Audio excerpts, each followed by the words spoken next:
इस्तीफा दो, अरे इस्तीफा हम लेके रहेंगे।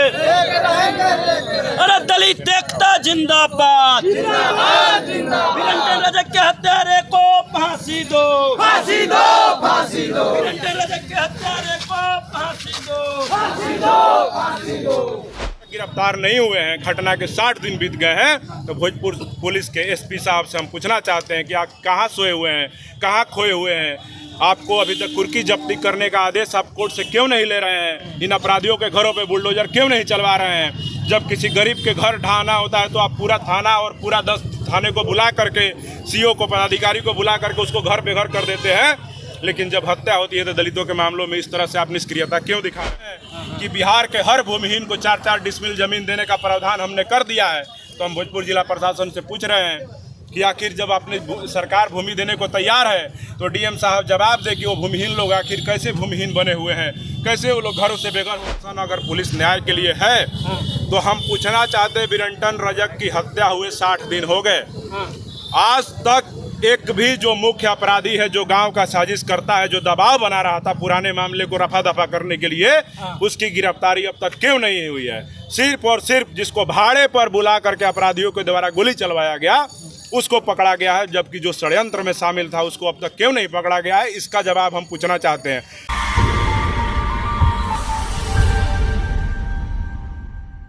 लगातार शोषण अत्याचार की घटनाएं बढ़ी हुई है।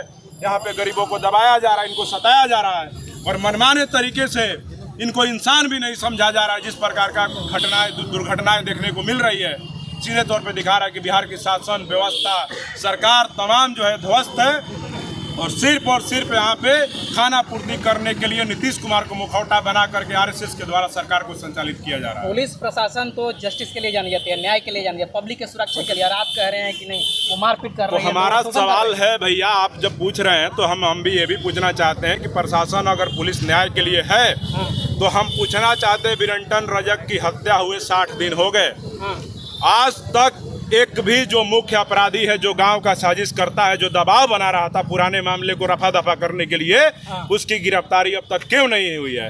सिर्फ और सिर्फ जिसको भाड़े पर बुला करके अपराधियों के द्वारा गोली चलवाया गया उसको पकड़ा गया है, जबकि जो षड्यंत्र में शामिल था उसको अब तक क्यों नहीं पकड़ा गया है? इसका जवाब हम पूछना चाहते हैं। आखिर प्रशासन क्या कर रही है कि 60 दिन में जो साजिश करता है उसको नहीं पकड़ा गया? उनकी सुरक्षा जो मुहैया कराई गई थी, सुरक्षा हटा लिया गया। भोजपुर जिला क्या चाहते हैं कि वीरेंद्र रजक के परिवार में जो बचे लोग हैं उनका कत्लेआम हो जाए, उनका जनसंहार करवा दिया जाए। तो ये जवाब है हमारा, भोजपुर पुलिस सवाल है, ये जवाब दे कि आखिर 60 दिन में प्रशासन के लोग क्या कर रहे हैं। यही खन्नी कला में महिलाओं को जो रात के अंधेरे में घुस करके लाठी डंडे से पुलिस के द्वारा पीटा गया, तो क्या पुलिस न्याय देने के लिए है कि महिलाओं को नंगा करके पीटने के लिए है? इस पर हम भोजपुर पुलिस से जवाब पूछना चाहेंगे।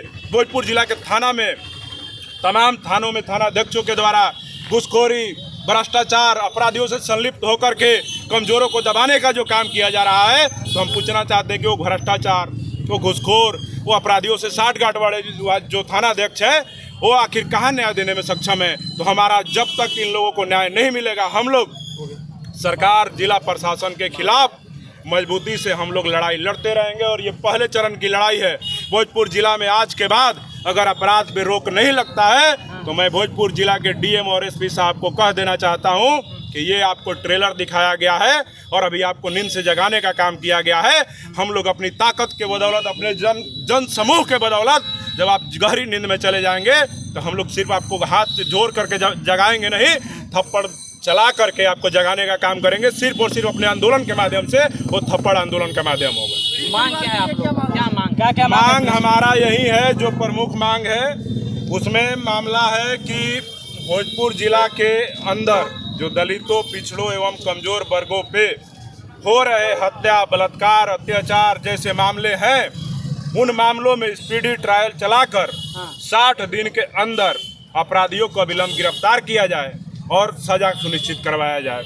दूसरा मामला है कि पिछड़े, दलित, भूमिहीन परिवार के जो लोग हैं, जिनको तमाम सरकारी योजनाओं के नाम पे सड़क किनारे बसे, नहर किनारे, नदी किनारे, नाले किनारे, हाईवे किनारे बसे लोगों को, तालाब किनारे बसे लोगों को जो सरकारी योजनाओं के नाम पे उनके घर पे बुलडोजर चलाया जा रहा है और बुलडोजर चला करके उनको बेघर कर दिया जा रहा है, वैसे लोगों को भोजपुर जिला प्रशासन, जैसा कि मुख्यमंत्री जी कहते हैं कि कि बिहार के हर भूमिहीन को 4-4 डिसमिल जमीन देने का प्रावधान हमने कर दिया है। तो हम भोजपुर जिला प्रशासन से पूछ रहे हैं कि आखिर जब अपनी सरकार भूमि देने को तैयार है तो डीएम साहब जवाब दे कि वो भूमिहीन लोग आखिर कैसे भूमिहीन बने हुए हैं, कैसे वो लोग घरों से बेघर हो रहे हैं। तीसरा एक और महत्वपूर्ण मुद्दा है, भोजपुर जिले के सभी सरकारी अस्पतालों में एक्सरे, डिजिटल एक्सरे एवं जांच घर की व्यवस्था नहीं है। यहाँ के सिर्फ और सिर्फ सदर अस्पताल में ही जांच घर, एक्सरे और तमाम मामले हैं। इन मामलों पे भोजपुर जिला के डीएम साहब को संज्ञान लेना चाहिए कि बिहार भोजपुर के जितने भी सरकारी अस्पताल है, चाहे वो सरकारी स्वास्थ्य केंद्र हो, चाहे प्राथमिक स्वास्थ्य केंद्र हो, उप स्वास्थ्य केंद्र हो, सभी में एक्सरे एवं जांच घर की व्यवस्था की जाए एवं सारे अस्पतालों में स्त्री रोग विशेषज्ञ डॉक्टरों को वहाँ पे व्यवस्था किया जाए, नियुक्ति किया जाए और तथा बंद पड़े जितने भी सरकारी अस्पताल हैं, चाहे पंचायत के अस्पताल हो, चाहे गांव के हो, चाहे अनुमंडल के, चाहे अंचल के, उस सबको सुचारू रूप से फिर से चालू किया जाए। एक और जो मामला है, जिला के सभी प्रखंडों में दाखिल खारिज एवं परिमार्जन के नाम पर कर्मचारियों एवं अधिकारियों के द्वारा हो रहे अवैध तरीके से घूसखोरी और धांधली पर रोक लगाया जाए। और एक मुद्दा है 5वां, निजी विद्यालयों में पुनः नामांकन के नाम पर हो रहे लूट और मनमानी तरीके से महंगी किताबें चलाकर जो अभिभावकों का आर्थिक दोहन किया जा रहा है, शोषण किया जा रहा है, उस पर रोक लगाया जाए। एक मुद्दा है कि भोजपुर जिले में गरीबों को घरों में बिजली के नाम पे स्मार्ट मीटर लगा करके उनको ऊपर आर्थिक दबाव डाला जा रहा है, उन पे फर्जी बिल बना करके उन परिवारों का बिजली कनेक्शन काट दिया जा रहा है। तो वैसे स्मार्ट मीटर को यहाँ से बंद किया जाए और बीपीएल परिवार के जो लोग हैं उनको मुफ्त बिजली दिया जाए। और कुछ मांगे हैं जो हमारे घटना से संबंधित हैं। वो मांगे हैं कि घटना में जितने भी संलिप्त हत्यारे हैं और एफआईआर में जो तमाम नामजद अभियुक्त हैं उन सबको अविलंब गिरफ्तार किया जाए और कांड का निष्पक्षतापूर्ण उद्भेदन किया जाए। और जो भी लोग अब तक गिरफ्तार नहीं हुए हैं, घटना के 60 दिन बीत गए हैं, तो भोजपुर पुलिस के एसपी साहब से हम पूछना चाहते हैं कि आप कहाँ सोए हुए हैं, कहाँ खोए हुए हैं। आपको अभी तक कुर्की जब्ती करने का आदेश आप कोर्ट से क्यों नहीं ले रहे हैं? इन अपराधियों के घरों पे बुलडोजर क्यों नहीं चलवा रहे हैं? जब किसी गरीब के घर ढहाना होता है तो आप पूरा थाना और पूरा 10 थाने को बुला करके, सीओ को, पदाधिकारी को बुला करके उसको घर बेघर कर देते हैं। लेकिन जब हत्या होती है तो दलितों के मामलों में इस तरह से आप निष्क्रियता क्यों दिखा रहे हैं? उसके बाद बिरंटन रजक के पीड़ित परिवार हैं जिनका सुरक्षा हटा दिया गया है। बिरंटन रजक के परिवार को सुरक्षा मुहैया कराया जाए और घर में जो सक्षम लोग हैं उनको सरकारी हथियार का लाइसेंस दिया जाए ताकि ये लोग भी अपनी रक्षा और सुरक्षा खुद कर सकें। इसके अलावा बिरंटन रजक के जो आश्रित हैं उनको सरकारी नौकरी का प्रावधान किया जाए। बिरंटन रजक के जो बेटे हैं या उनकी पत्नी है या तमाम जो भी कोई है, उन जिला प्रशासन के हाथ में है, डीएम साहब के हाथ में है कि उस पीड़ित परिवार के आश्रित को सरकारी नौकरी दिया जाए। और यही तमाम मुद्दे हैं। और भोजपुर जिले के द्वारा जो खन्नी कला गाँव में जिस प्रकार से महिलाओं का मारपीट किया गया, उस पर भोजपुर पुलिस एक SIT का गठन करके जांच करवाए।